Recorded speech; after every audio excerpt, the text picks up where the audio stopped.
Yes, dear students, welcome to all of you in new session. In this session, we are going to discuss electric power. Okay, electric power ये part 1 है. इससे पहले हमने बात किया था electric fuse की. Okay, and electric power है क्या? What is electric power? And आपने देखा होगा इलेक्ट्रिकल अप्लायंसेस परचेज करते हैं उस पर दो चीजें जरूर लिखी होती हैं. जैसे अब बात करें एक छोटा सा एग्जांपल है कि बल्ब के ऊपर देखें.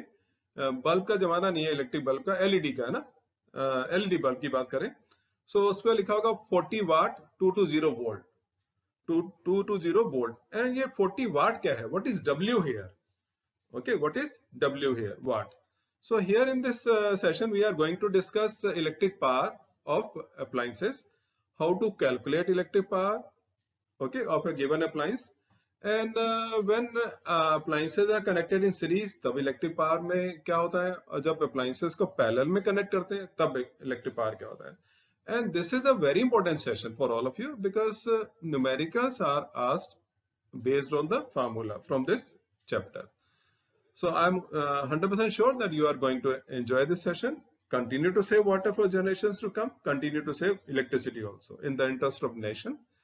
And do like this chapter session.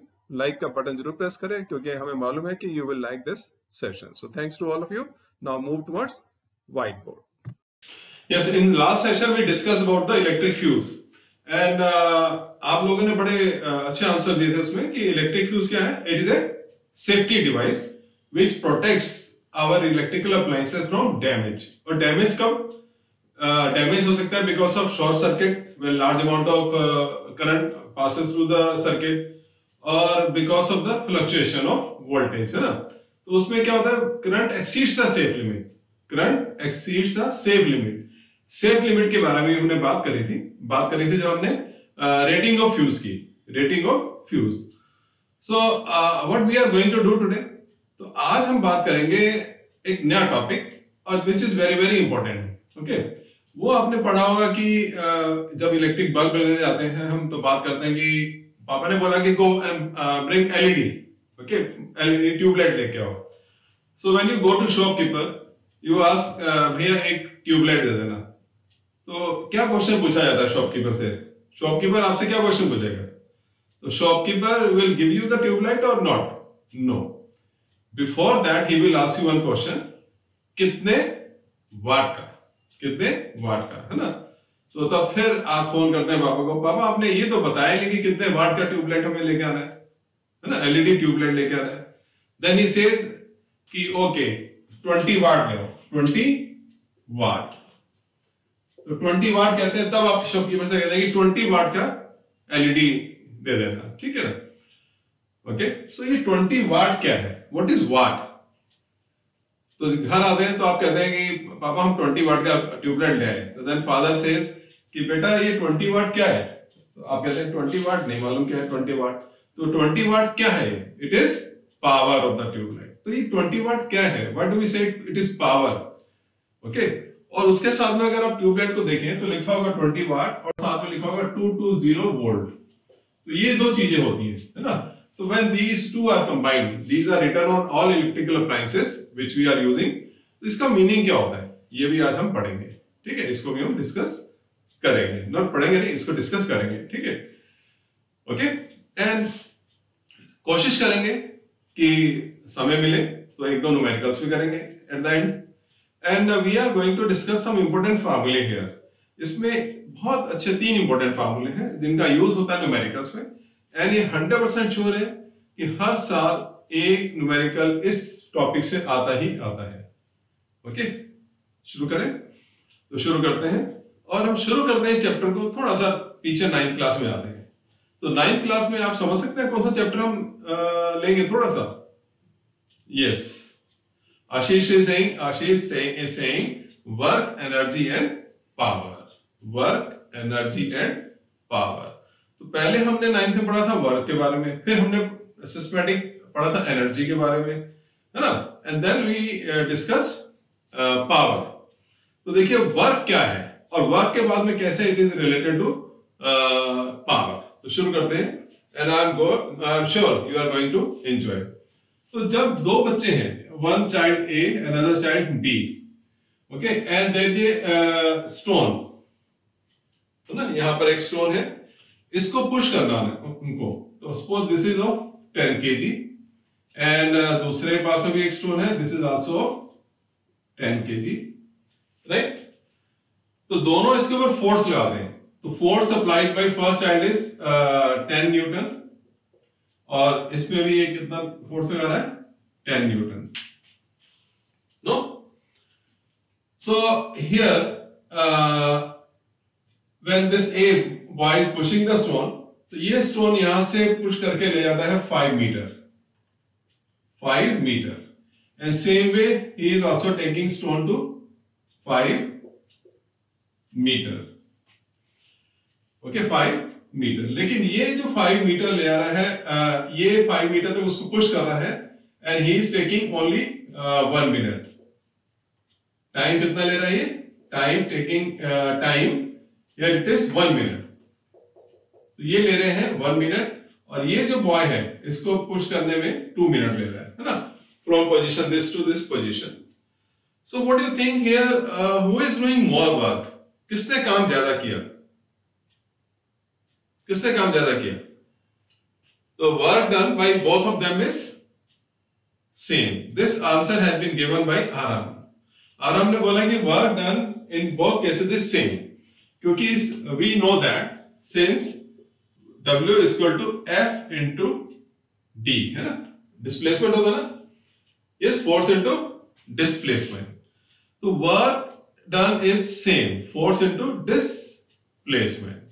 तो जब इनमें देखिए डिस्प्लेसमेंट सेम है, 5 मीटर, तो work done is same. What does it show, क्या शो करता है कि work is independent of time, okay, work is independent of time.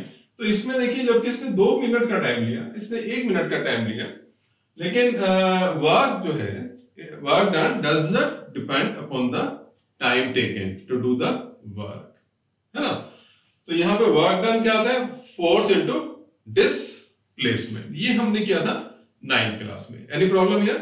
Look it and try to understand. Okay, हो गया, नोट कर लिया। So work is force into displacement and time, it has nothing to do with work. Okay, any problem here? ये हमने पढ़ा था class 9th में, and here it is a mechanical work, है ना, mechanical work कर रहे हैं। Body is moving from, stone is moving from one position to another position, right? अगर इसमें हम टाइम को जोड़ दें, अगर हम इसमें देखें, टाइम को कंपेयर कर लें, who is doing work first, किसने काम ज्यादा किया, जल्दी किया, okay, ज्यादा नहीं किया, जल्दी किया। Who has done the work first? Who has displaced the stone from one position to another position quickly? Then you say, sir, A, क्योंकि इसने टाइम कितना लिया, 1 मिनट लिया, इसने कितना लिया टाइम, 2 मिनट लिया, है ना। यस, तो एक नई टर्म हमारे सामने आती है, एक नई टर्म हमारे सामने आती है। What do we call that? In 9th class you have done. This is called power, है ना। Or we say mechanical power, because mechanical work is being done, so therefore we say mechanical power. क्यों? तो देखिए इसमें work done जो है कैसे हो जाएगा, इसमें तो वर्क डन था ये, एंड इसमें टाइम हो गया, तो therefore एक नया टर्म आया हमारे पास, power equal to work done upon time here.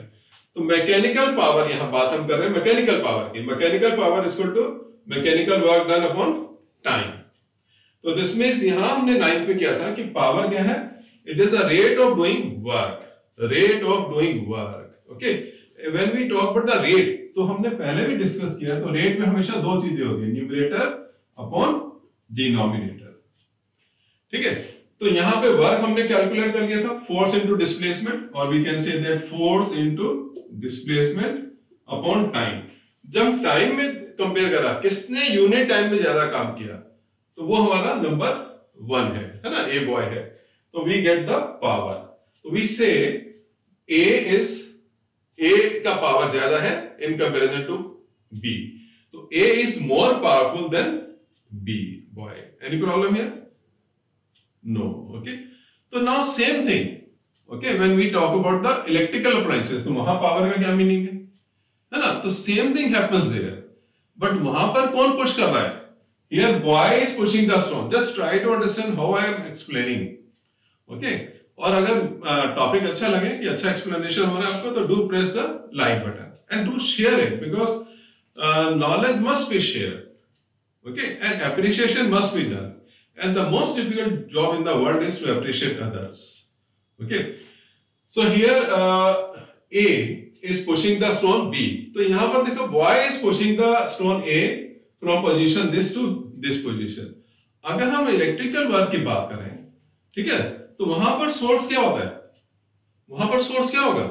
To push the stone, boy is the source here. A is a boy ना, यहां पर हम लिख देते हैं boy, और ये भी क्या है?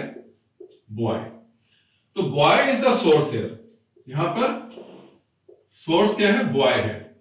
He is pushing the stone. Okay, और इलेक्ट्रिकल अप्लायंसेस की बात करें तो वहां पर सोर्स कौन होता है? Yes, now Neele is saying sir वहां पर सोर्स होता है source of energy. It can be cell, battery, और हमारे जो घरों में लाइट आती है ना, राइट. सो यहां पर इलेक्ट्रिकल अप्लायंसेस की बात करें तो वहां पर हमारा होता है source of energy, that can be cell और बैटरी, ठीक है. और वहां पे ये सेल या बैटरी किसको मूव करती है, किसको पुश करती है? तो वहां पर पुश करती है किसको? इलेक्ट्रॉन्स को. इलेक्ट्रॉन्स के ऊपर फोर्स लगाती है. यस और नो? तो वहां फोर्स किसके ऊपर लगता है? इलेक्ट्रॉन्स के ऊपर. Yes, what happens then? They move from one end to another end of the conductor, means then they complete the circuit. Yes, इतना ऐसे ही होता है. Am I right? Yes, I am sure that you are getting it. Now इसको रब कर दें, आगे लिखते हैं, है ना? Okay. So mechanical power का फार्मूला था W upon T, and W is the amount of work done to move an object from one position to another position, है ना? तो similarly, when we are using electrical appliances and when they are connected to source of electricity, तो वहां पर क्या होता है? Amount of work क्या होता है? It is being done by the source of electricity to move the electrons from one position to another. और वो आप जानते हैं, हम इसको पहले कर चुके हैं ना? Yes, from one end of the circuit to the another end. And 9th में हमने पढ़ा था कि W equal to, ये जो फार्मूला है, it can be F into S upon T, और F is into S into T की जगह क्या हो सकता है? mg H upon T, और हमने पढ़ा था 1/2 mv square upon T. ये कुछ फार्मूले हमने किए थे. यस, तो similarly we shall be deriving okay different formulae for electric power also. So electric power and mechanical power, तो डेफिनेशन दोनों में क्या होगा? इसमें मैकेनिकल वर्क होता है, उसमें क्या होगा? इलेक्ट्रिकल वर्क होता है, ठीक है ना?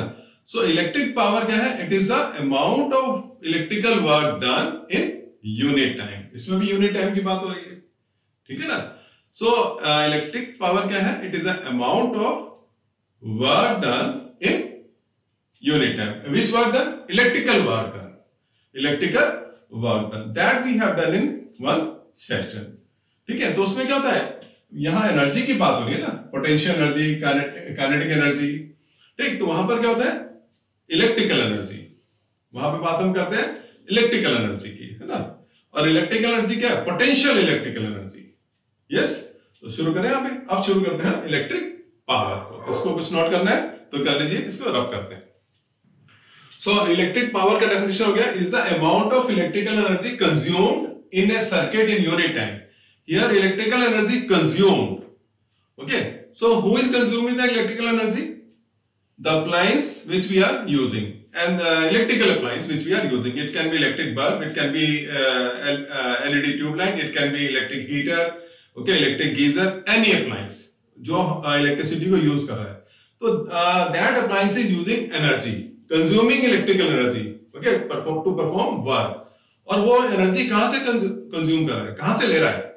Source of electricity से, source of electricity से, है ना? Source of electricity cell, battery, और हमारे घरों में सॉकेट लगाते हैं. तो सोर्स ऑफ इलेक्ट्रिसिटी हमारा क्या है? इज प्रोवाइडेड बाय, यस है ना, आपकी जो ऑर्गेनाइजेशन है वो प्रोवाइड करती है, गवर्नमेंट प्रोवाइड करती है. Okay, yes. So electrical energy consumed in a circuit in unit time. Any problem here? और इससे पहले हमने जब बात करी थी मैकेनिकल पावर की, तो वहां पर जब when a boy is pushing the stone, तो बॉय क्या करता है? He is spending energy. वहां पे वो स्पेंड कर रहा है energy to push the stone. तो same way here source of electricity is spending the energy and who is consuming? Okay, appliances are consuming the electrical energy. Remember this is important point. तो अब इससे हम formula ले देते हैं, electric power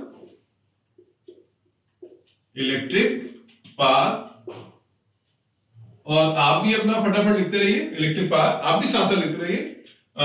electrical work done, यहां पे लिख देते हैं work done upon time.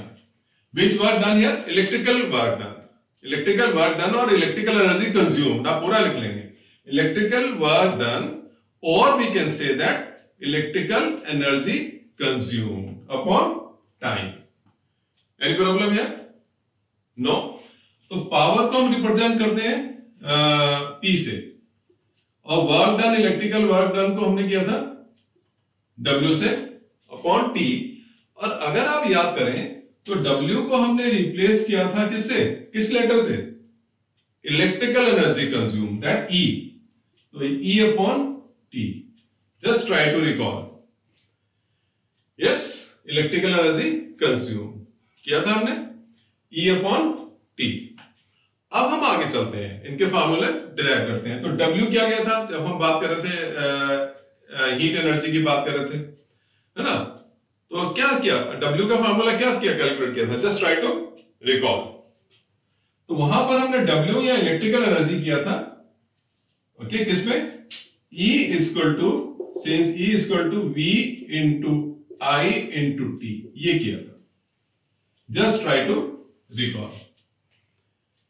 Yes, okay. अब हम शुरू करते हैं, जो इसके फार्मूले हैं सीक्वेंस वाइज करते हैं। तो सबसे पहले number 1, electric power in terms of V and I, in terms of V and I। तो इलेक्ट्रिक पावर का जो फार्मूला फाइंड करेंगे इन terms of V and I। शुरू करें इसको, ओके। तो देखिए इन terms of V and I, इसको हमने अंडरलाइन कर दिया, ठीक। तो यहां पर शुरू करेंगे, सिंस P इक्वल टू, हमने फार्मूला किया था E अपॉन T। तो E की जगह क्या लिखेंगे हम? V into I into T upon T। ये हो गया T, ओके, ये वाला T। तो T कैंसिल, तो therefore we get P equal to V into I। ये हमारे पास फार्मूला आ गया। तो power equal to V voltage, okay, potential difference across the ends of the circuit, I is the amount of current. तो एक formula हमारा ये आ गया। It is very very important formula because it will be used here. और अगर आप याद करें, यही फार्मूला हमने यूज किया था इससे पहले वाले सेशन में, जब हम फाइंड कर रहे थे rating of fuse, rating of fuse कर रहे थे, है ना? तो उसके लिए हमने क्या किया था? I निकाला था, ओके।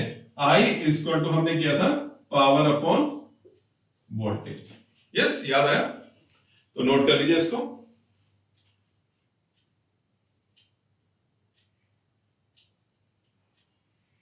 ओके, तो यहां से देखिए इलेक्ट्रिक पावर, एक यहां पे डेफिनेशन आ गया। तो एक और डेफिनेशन, इलेक्ट्रिक पावर क्या है? It is the product of voltage and electric current passing through the circuit. Voltage और potential difference across the circuit into electric current. Done. तो मैं रब इट नाउ, फिर दूसरा फॉर्मूला करते हैं। सो इलेक्ट्रिक पावर की दूसरी डेफिनेशन इस फार्मूले से आ गई। ये अगर आप ये भी लिखेंगे एग्जाम में, बोर्ड एग्जाम में, तो you are going to get full marks, है ना? तो फर्स्ट डेफिनेशन लिख सकते हैं या ये। So it is also the, from this formula it is also defined as the product of multiplication, है ना, product of voltage and current passing through the circuit. Applied voltage, applied voltage. तो applied voltage depend करता है कितना अपना voltage apply किया जा रहा है ना? घर में इलेक्ट्रिसिटी ये जो है 2 to 0 वोल्ट पर है या 2 4 0 मैक्सिमम, है ना? So voltage into electric current, okay. तो अब अगला फार्मूला करते हैं। एक फार्मूला हमने कर दिया P equal to VI, second formula, Now, electric power in terms of I and R, in terms of I and R. इसमें देखो V and I के फॉर्म में था, in terms of I and R. I is the resistance, R is the resistance, I is the electric current. Any problem here? तो इनकी terms में electric power क्या होगा? ये सारे फार्मूले बहुत इंपॉर्टेंट है यार, इतने सिंपल क्वेश्चन आते हैं इसके ऊपर, आपको क्वेश्चन बड़ा लगेगा, टिपिकल लगेगा, है ना, but question is very answer is very very simple. Question is big but answer is very easy and simple and short. So very interesting and physics is really interesting because आप हम तक पहुंच रहे हैं और हम आप तक पहुंच रहे हैं because of physics only. Just try to understand. किसी चीज को हम मुश्किल समझे तो मुश्किल ही लगने लगती है ना, और कितने भी टफ चीज हो सुन के इट्स वेरी इजी, तो इजी ही हो जाती है. तो physics is very easy in my view. Okay, I enjoy. So I have different kind of electrical appliances lying in my room. वो बच्चों को हम दिखाते रहते हैं, आपको भी दिखा रहे हैं, दिखाते रहेंगे. So electric power in terms of V and I. और देखो I and R, V and I तो यहाँ था आई एंड आर के फॉर्म में. R means resistance. तो यहां पर एक और लॉ यूज करेंगे, वो किसका? Ohm's law. ओके, क्या लिखेंगे? Since according to Ohm's law, according to Ohm's law क्या है? V equal to I R. ये हम पढ़ते आ रहे हैं शुरू से, है ना, and it is very very important, really very important. Okay, ये जो पुराने देखिए, अगर आपको हम दिखाएंगे रेगुलेटर है फैन का, देखिए है ना, हमने कहा ना, हमने चीजें इलेक्ट्रिकल जितनी पुरानी चीजें होती है संभाल के रख देते हैं. तो नेक्स्ट टाइम आपको हम दिखाएंगे एलिमेंट दिखाएंगे. ओके, गीजर का एलिमेंट, तो वो अंदर से कैसा होता है. तो देखिए ये जो देखिए जब इसको घुमाते हैं तो फैन की स्पीड कम होती है, ज्यादा होती है ना. ये ट्रेडिशनल हमारे रेगुलेटर है जो कई घरों में आज भी मिल जाते हैं. तो यहाँ देखिए लेंथ ऑफ द वायर हर एक में अलग अलग है. तो ये भी जो वर्क करता है और ओम्स लॉ पर वर्क करता है. ठीक है, तो तभी स्पीड इसमें कम और ज्यादा होती है. तो physics is very very interesting.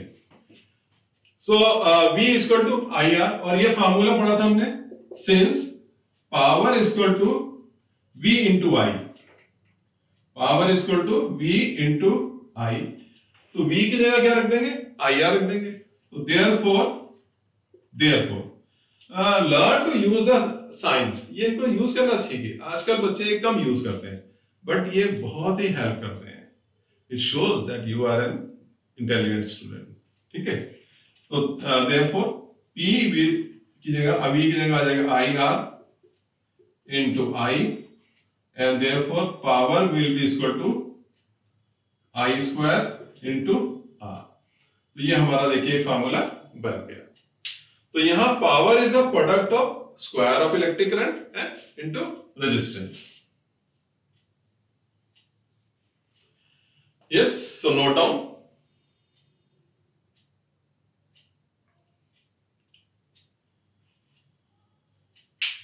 Yes, हो गया इसमें. ओके, अब आगे चलते हैं थर्ड फार्मूला. तो इसको रब करना पड़ेगा, इसको हम रब कर लेते हैं. ना एक क्वेश्चन पूछा हमें, सॉस्टर हैज आस्क्ड वन क्वेश्चन कि सर ये फार्मूला कब यूज करते हैं.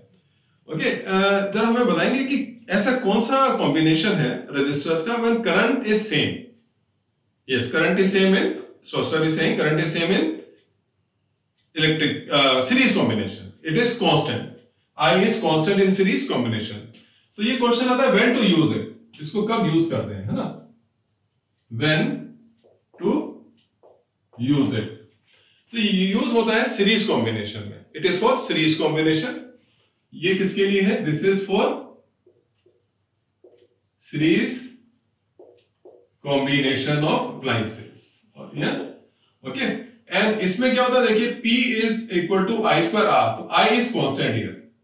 यहां पर क्या है? I is constant. तो electric current is constant. Remember, I is constant. तो P और R में क्या रिलेशन हो जाएगा? जब I कांस्टेंट है तो what is the relation between P and R? Power और रेजिस्टेंस में क्या रिलेशन होगा? ओके, तो इससे क्या आता है, तो P इज तो therefore P is directly proportional to resistance. तो पावर जो है यहां पर डायरेक्टली प्रोपोर्शनल होती है इसके रेजिस्टेंस की। तो रेजिस्टेंस बढ़ेगा तो पावर भी क्या होगी अप्लायंस की, बढ़ेगी। कब?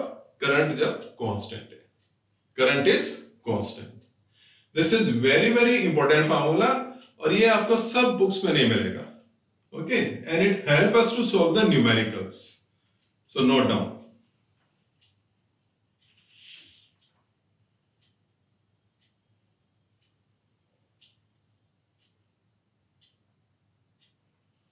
ओके, डन हो गया। अब हम चलते हैं नेक्स्ट। ओके, कितना हो गया? अभी एक हो गया ना, एक और है। चलिए नाउ नेक्स्ट, इसको लिखा रहने दें। ओके, तो now third is electric power in terms of V and R. तो देखिए P equal to I square, तो किसके लिए हो गया? सीरीज के लिए हो गया ना, ये ध्यान रखेंगे इसको। फिर हम इसमें सर्किल करते हैं, this is for series combination, means when appliances or devices are connected in series, remember है ना, devices are connected in series। तो now power in terms of V and R, तो इसी की देखिए हेल्प लेंगे। सीक्वेंस कितना इजी है, कितना सिंपल है इसको समझना। सो लिखेंगे since P is equal to I square into R। Okay, देखिए इन्वर्टेड कॉमा से लिख दिया तो थोड़ा सा और अच्छा लगता है ना। तो I क्या कर सकते हैं हम, I कैन बी रिप्लेस है ना। यहां लिखेंगे we know that since I is equal to V upon R, ये हमने पढ़ा हुआ है। तो therefore P will be, I की जगह लिखेंगे V upon R square into R। अब आगे अपना करिए। Yes, I am giving you time, करिए। Done? Okay, Mehal is saying sir I have done. तो मेहल ने कर लिया एंड शी इज राइटिंग, और उसी का देख के हम आंसर लिख रहे हैं। यस, तो it will be P is equal to V square upon R into here R। So here cancel, what do we get? Therefore we get P is equal to V square upon R। So this is another important formula here, P is equal to V square upon R। Okay, done? अब इसको explain करते हैं, इसको कब use करते हैं, when to use it, इसकी importance कब होती है ना, इसको करते हैं। So may I rub it? Okay. Okay, तो देखिए P is equal to V square upon R। जब आप लिखते हैं, कई बार मिस्टेक हमने देखा क्या बच्चे करते हैं, केयरलेस मिस्टेक कहेंगे। तो ये साइन जो है, इक्वल का साइन ऊपर नीचे होता है, तो it should be just in front of this, ये एकदम इसके सामने होना चाहिए, है ना। छोटी छोटी बातें लेकिन ध्यान रखना चाहिए। तो देखिए ये यूज होता है when to use it, question mark हमने लगा दिया, आपने पूछा व्हेन टू यूज इट। तो ये यूज करते हैं फार्मूला इन parallel combination,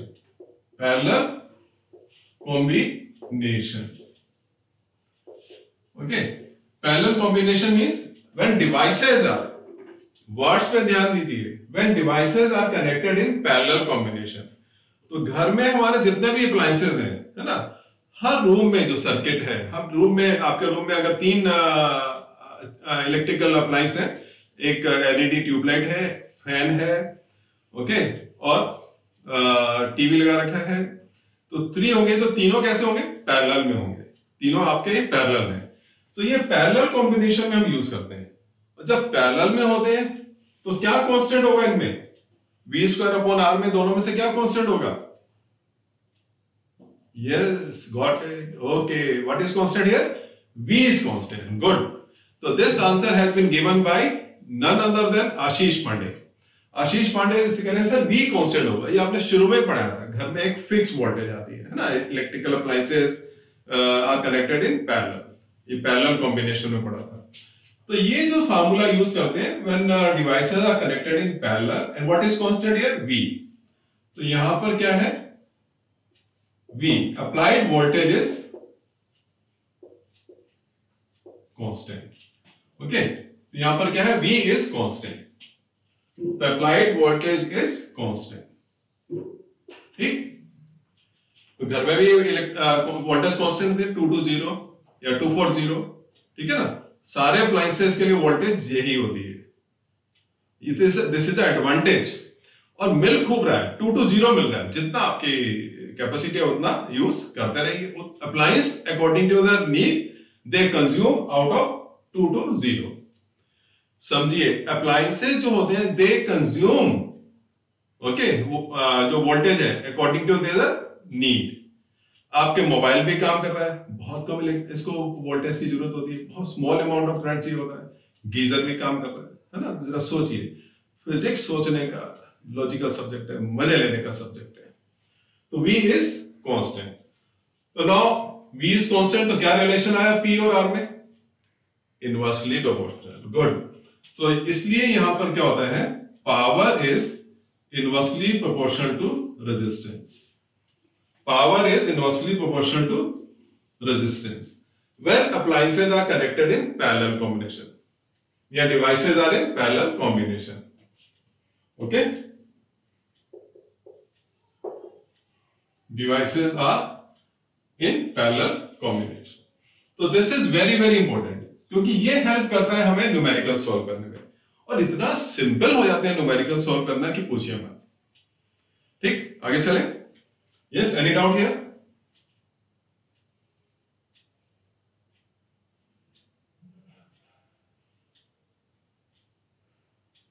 चलिए, नोट हो गया। ओके, सो इलेक्ट्रिक पावर के कितने फार्मूले हमने अभी डिराइव करे? 3। ओके, कौन कौन से देखिए। सो यहां पर आगे P equal to V I, number 2 P equal to I square R, and third one is V square upon R.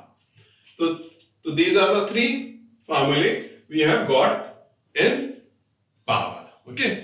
So ये किसके लिए यूज होगा? Parallel combination में। P power is inversely proportional to R when V is constant.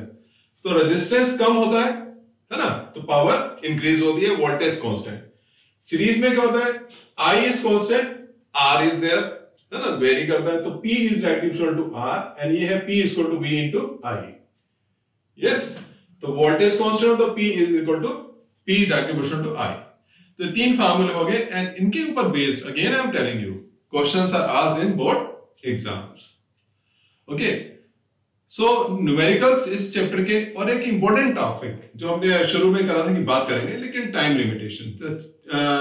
Lecture should not be very long, बहुत ज्यादा समय तक teaching होता है, और दैट टू ऑनलाइन, तो इट अफेक्ट्स आईज आल्सो, है ना, और थोड़ा प्रॉब्लम करता है। So half an hour lecture is enough. तो नेक्स्ट सेशन में हम बात करेंगे पावर रेटिंग, जो हमने शुरू में करा था, पावर रेटिंग। पावर रेटिंग में क्या कर रहा था बात हमने, 220 वोल्ट, और उससे पहले लिखा होता है 40 वाट। ये तो इसका मतलब क्या है? Okay, 40 watt and here 220 volt, what does it mean? इसको हम कहते हैं पावर रेटिंग। और उससे पहले हमने क्या था, फ्यूज रेटिंग का, 2 ampere fuse, 16 ampere fuse. What is the difference in this two? ये हम नेक्स्ट सेशन में बात करेंगे, न्यूमेरिकल्स बात करेंगे, जो बहुत ही इजी मेथड होगा बोर्ड में अच्छे नंबर लेने का और अपनी नॉलेज एक्सप्रेस करने का। And above all, how to write answers, it is more important. So it's the time to write. Okay, schools में कई जगह प्री बोर्ड चल रहे होंगे, तो it is a time for exams. You have to write down because you are going to have subjective paper in marks. Okay, तो इसमें multiple choice question नहीं होंगे, है ना। So here what will help you? Subjective part है, तो writing will help you. आप answer लिखिए एंड उनको शेयर करिए, ठीक है। तो नेक्स्ट सेशन में बात करेंगे हम न्यूमेरिकल्स की, यूनिट ऑफ पावर की, और पावर रेटिंग की, and how to write answers. And if you say, अगर आप इसमें कमेंट बॉक्स में लिख देंगे कि सर प्री बोर्ड का पेपर भी हमें शेयर कर दें, तो I shall share previous years pre board papers also. उसमें आपको तीनों ही पार्ट मिल जाएंगे, physics, chemistry, bio, and then you can practice and you can ask the questions to respective mentors. Okay, but do write in the comment box what is your requirement to get good marks. Okay, so thanks to all of you, and don't forget to like the video and share the video. Thank you.